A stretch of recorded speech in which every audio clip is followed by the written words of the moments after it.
Bonjour ou bonsoir, bienvenue sur TV5 Monde et dans l'univers merveilleux de Nec Plus Ultra. Sommaire. Génial et original, un peintre qui s'exporte à l'international. Un maître d'hôtel qui redore le blason de toute une profession. La solidité d'un jeune galeriste qui ne manque pas d'acuité.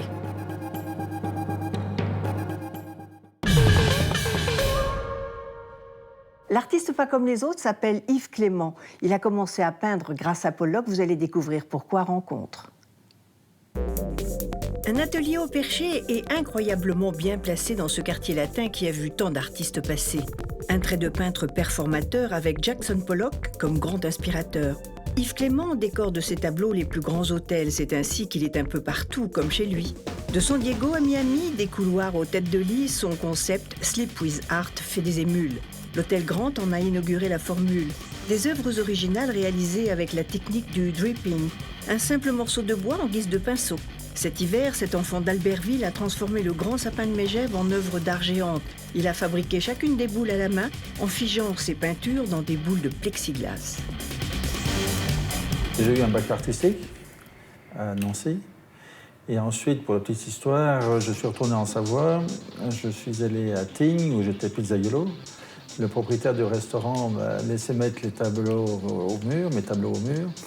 Et arrive André Pacard, qui était le décorateur du roi du Maroc, qui me dit « C'est pas mal ce que tu fais, il m'en faut 300 pour la fin du mois. » Un conte de fées qui repose sur une technique empruntée. C'est complètement la technique à la Pollock. Une technique abstraite, à la base, et qui, chez moi, donne un peu de l'expressionnisme. On connaît des formes, des mouvements, des visages, bien sûr. Je n'ai pas les moyens de me payer un Pollock, donc j'ai décidé de m'en faire un. Avis aux amateurs, pour ceux qui aiment Dali, vous en avez pour quelques heures. Il y a eu, surtout avec l'action painting, les artistes américains comme Jackson Pollock, dont on parlait tout à l'heure, le renversement fondamental de la peinture. Dans le sens, avant, on prenait une forme qui avait un sens, je prends votre visage, qui a un sens, je la traduis par des signes, que ce soit l'œil, etc., qui ont un sens, même si je mets un œil ici, comme le cubisme, un autre là, voilà, on le reconnaît toujours comme ça. Avec Pollock, ce renversement de la peinture, c'est simplement des signes auxquels il faut donner un sens. Voilà. Alors moi, j'essaye de trouver le sens immédiat, ce qui est assez intellectuellement intéressant au moment où ça se fait. Et après, comme je vous dis, je suis aussi spectateur de mes œuvres, comme la plupart de ceux qui ont envie, en tout cas, d'entrer dans l'œuvre et d'essayer de comprendre ce que ça veut dire. Le sens n'est pas toujours là où on l'attend. Il peut jouer des tours surprenants. Ce sont des moments extrêmement, j'appelle ça vraiment magiques, dans le sens où les choses se font, comme vous avez pu vous en rendre compte, très rapidement. Il faut être en permanence sur la branche, dans le sens où il faut faire ce qu'on doit faire, non pas forcément ce qu'on a envie de faire, parce qu'il y a une nuance de taille. Voilà. Peindre par devoir un manifeste pour un nouveau courant de l'art. Allez, direction Miami pour partir chez un collectionneur à la rencontre de la première œuvre de l'artiste. C'est avec elle que tout a commencé. Avant de s'en éloigner, le peintre a ouvertement copié celui qu'il a tant admiré. Ça, c'est la première? C'est la toute première. J'ai voulu me faire mon propre Pollock, mon propre dripping. Une peinture très habitée par ce geste premier qui l'a tellement inspiré. Et pourtant, son style a évolué et trouvé son propre trajet. Quittons à présent cette maison pour découvrir la suite de son œuvre au Grand Beach Hotel de Miami. Dès l'entrée, une œuvre très grand format nous ouvre ses bras. Ce mélange d'expressionnisme et d'abstraction donne quelque chose de très positif à ses créations. Une œuvre d'art, c'est encore un secret, je vais vous livrer, c'est une déclaration d'amour. C'est une preuve d'amour à ceux qui la regardent. Alors préparons-nous à des effusions car nous partons pour San Diego où 766 de ses créations sont en exposition. Ça fait un beau paquet de déclarations. Bâti en 1910, l'hôtel Grant est un hôtel 5 étoiles qui fait partie du patrimoine historique de la ville. Ses murs accueillent les peintures d'Yves Clément avec beaucoup d'allure. L'histoire est aussi amusante parce que j'ai un ami qui a eu ce chantier à San Diego. C'était son premier chantier de décoration. Bon, une fois qu'il est installé, c'est de m'appeler pour me demander 3 grands tableaux pour mettre dans le lobby. Et après, on va dans les chambres et là, il me dit oh, j'ai mis ça en tête de lit, tu n'aurais pas une idée? Je lui dis pourquoi tu ne mettrais pas une œuvre originale en tête de chaque lit? Donc, j'ai tout de suite après envoyé un tableau qui était le deuxième en noir et blanc, qui était un basketballeur. Et bien sûr, ils ont visiblement aimé ça, en tout cas les propriétaires. Un tableau dans chaque chambre et dans chaque couloir, cela représente un travail colossal. Dans la première mouture, il y en avait 665 à faire et j'en ai fait 766, voilà. Puisque j'étais le seul contractant à finir en temps et en heure, alors que tous les autres ont fini 1 an après. L'hôtel est-il le propriétaire de toutes ces peintures? Elles sont louées pour une période de 10 ans. C'est du bon sens, c'est-à-dire ça représentait, si j'avais dû vendre toutes ces œuvres, le montant aurait été beaucoup trop important. Donc on n'aurait jamais pu obtenir un accord. Ça permet à plusieurs centaines de personnes par jour de voir mes œuvres. Du noir et blanc à la couleur, de San Diego jusqu'à Paris, la peinture d'Yves Clément désintègre la réalité mais reste totalement fidèle à son sujet. Ce qui est très important, c'est l'intégrité. Il faut savoir garder son intégrité et donc trouver son indépendance. Je n'ai jamais fait les choses pour faire plaisir aux autres. J'essaye d'être simplement l'outil de la création, comme je dis toujours. C'est une question de rythme et de puissance dans le rythme, c'est tout. Voilà. Et il faut simplement accepter d'être l'outil. À l'heure où l'on rêve de tout contrôler, le lâcher-prise n'est pas toujours facile à trouver. Et si on essayait de s'y coller?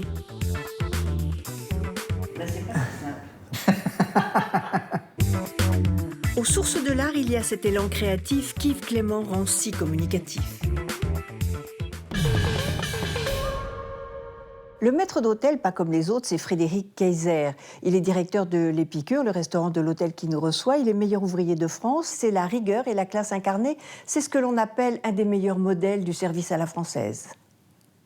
À l'approche du déjeuner, Épicure, le restaurant du Bristol, bouillonne. Alors que les cuisines s'affolent, les maîtres d'hôtel fignolent. Ce n'est pas pour rien que le classement TripAdvisor 2014 a élu meilleur hôtel de France le Bristol. Maître d'hôtel, c'est connaître les plats, savoir les servir, recommander un vin, savoir en parler et pour Frédéric Kayser, en tant que directeur, savoir l'enseigner. Le maître d'hôtel, c'est surtout la personne qui va être un petit peu en charge des clients, de l'accueil, de son bien-être, de la manière dont on va le servir, de l'appréhender, le conseiller sur les choix, peut-être des plats, des vins avec l'aide des sommeliers, etc. Donc c'est la personne qui va être un petit peu en charge de tout le déroulement d'un service à proprement dit dans un restaurant. Et tout le personnel doit être au diapason. Notre brigade ici, par exemple à Épicure, la brigade avec laquelle je travaille, on est tout le temps en train de parler des produits. Quand on a un doute, on va voir le chef. Chef, pourquoi également ça? Parce qu'il y a cette philosophie également à retranscrire aux clients. Le chef, 3 fois étoilé, Éric Fréchon, met le maître d'hôtel au parfum. Alors, donc, ce nouveau plat.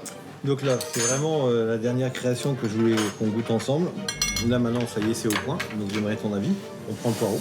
On enlève la première feuille, bien sûr. On les lave. Ensuite, on le grille à la salamandre. Pourquoi on le grille à la salamandre? Pour donner un petit peu un côté légèrement fumé au poireau et qu'il y ait une concentration de goût en fait dans le poireau. Parce qu'on récupère que l'intérieur du poireau, on fait des petits tronçons, on intercale avec des huîtres, on remet juste à tiédir avec un beurre d'algue. Et donc là, tu as la petite vinaigrette, tu as donc le beurre d'algue, un tartare d'huîtres, de l'échalote, de la cébette et du vinaigre de Xérès.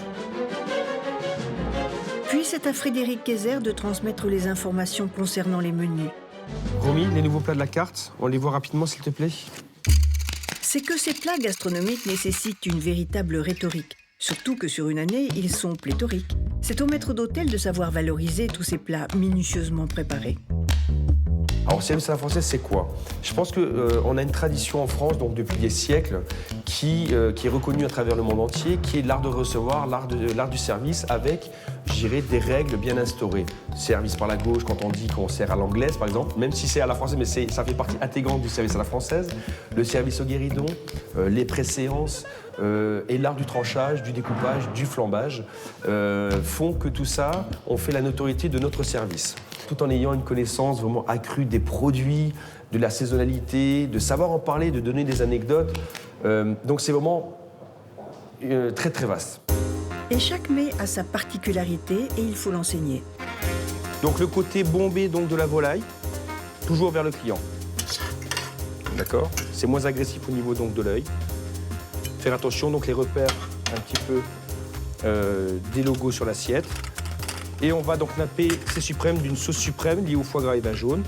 Donc c'est tout simplement un bouillon donc ici donc de volaille qu'on a laissé réduire, légèrement crémé, lié au foie gras et parfumé au vin jaune du Jura.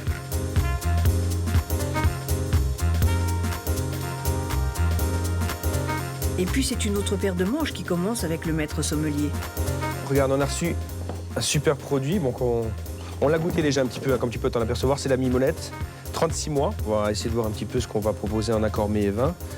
Et donc, tu vas parler de Porto, c'est ça? Moi, je pensais peut-être faire aller dans un registre un petit peu avec un petit peu de liqueur, avec un petit peu de puissance. Ouais. Donc, je pense que le Porto pourrait quand même assez bien s'y prêter. Bah, toi, tout de suite, on est sur des vins qui sont complètement dépouillés. On est sur ces arômes un petit peu de tabac, un petit peu empyreumatique, un petit peu évolué, sur des vieilles mimolettes comme ça, dans un registre un petit peu plus sec, sur des extraits secs beaucoup plus intéressants. Je pense qu'avec le type oxydatif, c'est un accord gagnant, quoi. En train d'être formé, cet apprenti ne semble pas très rassuré. C'est que l'ampleur de la tâche peut sembler démesurée. Une autre vocation également, c'est cette vocation de transmission et d'aider les jeunes à grandir avec nous. C'est pas seulement de dire, effectivement, votre travail, c'est de réaliser telle et telle tâche. Il y a cette partie-là, mais il y a également, je pense qu'on a un devoir de transmettre et de les aider. Le maître pâtissier Laurent Janin a aussi son vocabulaire, son jargon et ses méthodes particulières. Mais rien ne ferait vaciller le flegme de notre meilleur ouvrier.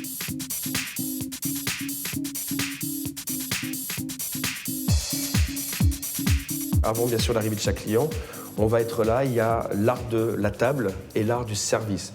Donc quand on parle donc, de l'art du service, c'est vraiment directement avec le client.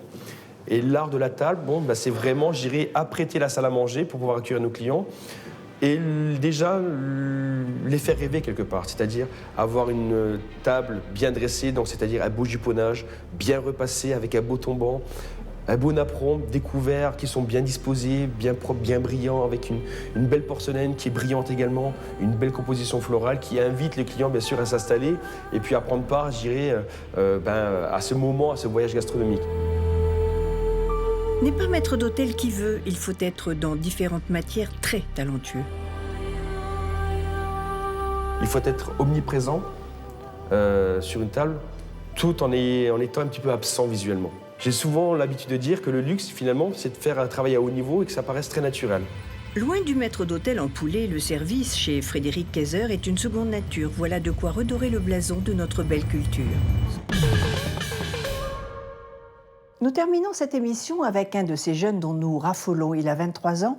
Guillaume est la 5e génération d'antiquaires de la famille Léage. Il injecte à son métier une sacrée dose de modernité et c'est très rafraîchissant. C'est en 1992 que la galerie François Léage s'installe au 178 rue du Faubourg Saint-Honoré. En octobre dernier, François Léage nous a quittés de manière prématurée.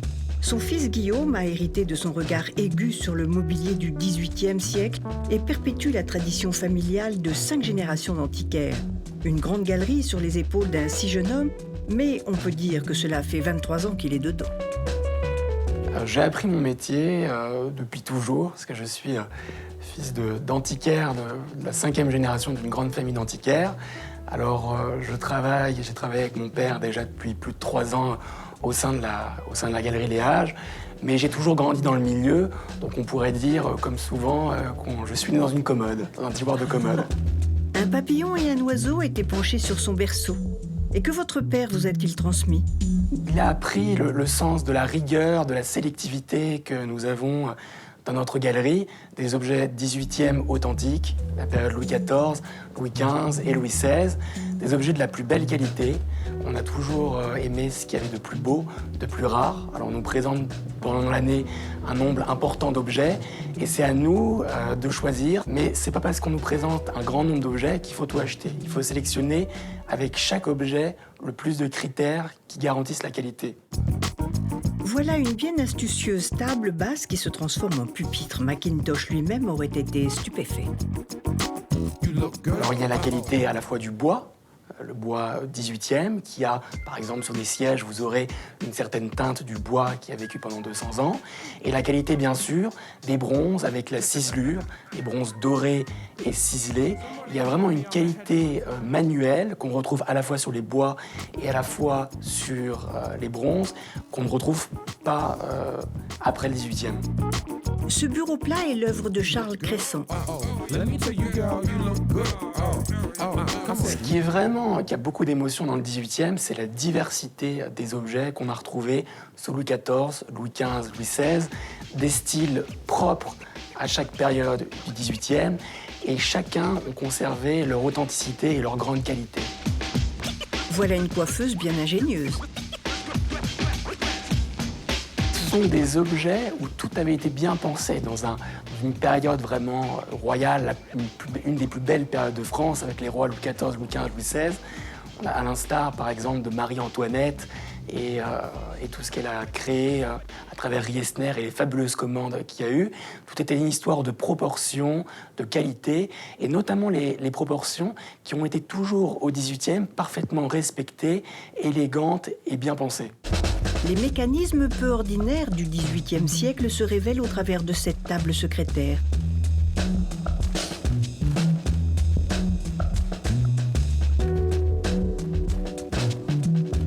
Ce qu'on aime toujours mettre en valeur, c'est mettre de nouvelles acquisitions, de fabuleuses pièces que les clients auront plaisir, aussi bien européens, américains, ou même à présent asiatiques ou même du Golfe, venir voir et découvrir. Alors nous mettrons en valeur des nouvelles pièces qui sont une paire d'encoignures estampillées de Delorme, une paire d'encoignures en lac de Coromandel Louis XV. Adrien Delorme, qui était un grand ébéniste sous Louis XV, qui appartenait à la grande dynastie des Fesneau-Delorme. Alors ces lacs ont la particularité d'être des lacs de Coromandel, des lacs qu'on cherchait d'Extrême-Orient par bateau. On mettait 1 an pour les chercher, 1 an pour les ramener. Et ils provenaient de grands panneaux de décoration asiatique et étaient ensuite découpés et réutilisés pour les mettre sur le mobilier français. Alors c'est quelque chose au XVIIIe siècle qui était très raffiné, très apprécié pour leur nouveauté, leur diversité, pour les clients, les commandes françaises, mais aujourd'hui, quelque chose que les clients recherchent. Alors nous avons fait depuis 2 ans des nouvelles pièces et on voit les objets beaucoup mieux ressortir de façon très différente mais très agréable. C'est-à-dire que nos objets sont vraiment intemporels et ils se marient aussi bien dans un décor ancien, classique, avec des belles boiseries 18e, que dans un décor beaucoup plus moderne, beaucoup plus épuré, qui pourrait très bien aller aussi bien avec un parquet ou même du béton. Le beau, c'est comme le noir, ça va avec tout.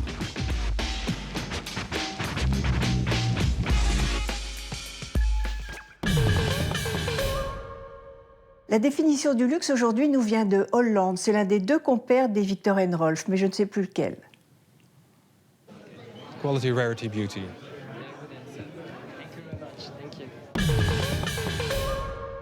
So chic les garçons, merci de nous avoir suivis. Merci au Bristol de nous avoir accueillis. Je vous retrouve la semaine prochaine, toujours sur TV5 Monde ou sur notre page Facebook. Avant de se quitter, je vous propose de découvrir un des codes de l'élégance à la française. Au revoir. Depuis le XVIIIe siècle, Baccarat, par les tables les plus prestigieuses, sa maison à Paris, irradie la lumière d'un art de vivre admiré et adopté à travers le monde. C'est le lieu rêvé pour illustrer l'enseignement dispensé par Sophie de Labigne, fondatrice de l'école L'Art et la Manière. C'est avec l'arrivée de Catherine de Médicis à la cour de France que les premiers signes ostensibles du savoir-vivre à table apparaissent, puisque la légende veut qu'elle importe de l'Italie de la Renaissance les premiers couverts et notamment la fourchette. La fourchette sonne le point de départ d'un art dont les codes rendent hommage à l'élégance et au savoir-vivre avec les autres en toutes circonstances. L'art de vivre à la française, c'est aussi l'origine de créations dont la finesse trouve encore aujourd'hui de nouvelles interprétations.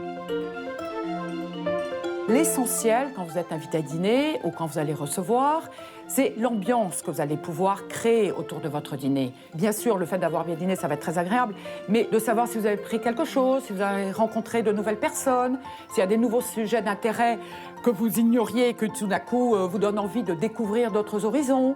C'est aussi très important de se dire que la conversation, tout comme la tenue à table, sont les deux piliers de la vie en société.